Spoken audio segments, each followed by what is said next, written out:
په داسې حال کې چې د پاکستان حکومت بغیر اسنادو افغان کډوال له هیواده وباسي او زیاتره کډوال په پاکستان کې پاتې کېدل غواړي، د افغانستان بل ګاونډي هیواد تاجکستان ته اوښتي افغان کډوال په دغه هیواد کې پاتې کېدل نه غواړي او هڅې کوي چې له تاجکستانه وځي. تاجکستان د منځنۍ ایشیا په هیوادونو کې تر ټولو غریب هیواد دی چې خپل وګړي یې هم زیاتره بنیادي اسانتیاوې نه لري. د سرخار دوشنبه سره نږدې وحدت سیمه کې میشت افغان کډوال زیاتره په لوبو او سپورټي هلو ځلو ساعت تیروي چې پکې ځوانې او کم عمر جنکۍ فوتبال زده کوي.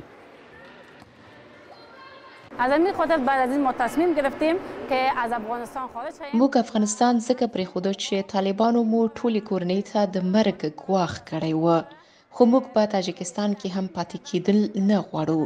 موږ دلته تر هغې ساریو چې کاناډا مو د کډوالۍ درخواست منظور کړي، خو تر اوسه په دې اړه څه فیصله نه ده شوې. پخوانی ښوونکې بي بي هوا په 2021 کال کې د طالبانو د واکمنېدو څو میاشتې وړاندې له افغانستانه وتلې. کاناډا ته د تګ لپاره یې درخواست جمع کړی او اوس یې د منظورۍ لپاره په تاجکستان کې انتظار کوي. په تاجکستان کې میشت زیاتره افغان کډوال وایي چې هیڅ کار روزګار نه لري او له ځانه سره یې چې له افغانستانه کومې پیسې راوړې وي په هغې وخت تیروي، خو چې څوک پیسې نه لري هغوی خواري مزدوري هم کوي. سال 2021 مهاجر شدیم و وقتی که ما مهاجر شدیم مونږ په 2021 کال کې تاجکستان ته راغلي وو. مونږ سره پیسې نه وي او ماشومان مو له لوږې مړه کېدل، خو ځایي خلکو را سره ډېر کومک وکړ او تر څه حده یې زموږ مشکلات را کم کړل. زه اوس په یو کینټین کې د صفایۍ کار کوم او لږې پیسې راکوي، خو په دې هم خوشحاله یم. 20 تومان میداد، 5 تومان با او خوشحال شدیم.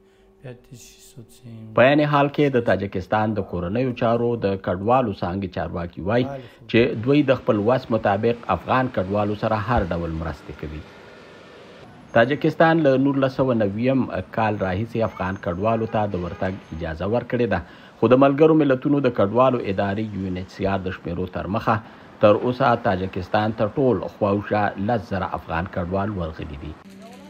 بلخوا په پاکستان کې 14 لکه رجسټر افغان کډوال میشت دي او خواوشا همدومره بغیر اسنادو افغان کډوال هم په پاکستان کې ژوند کوي.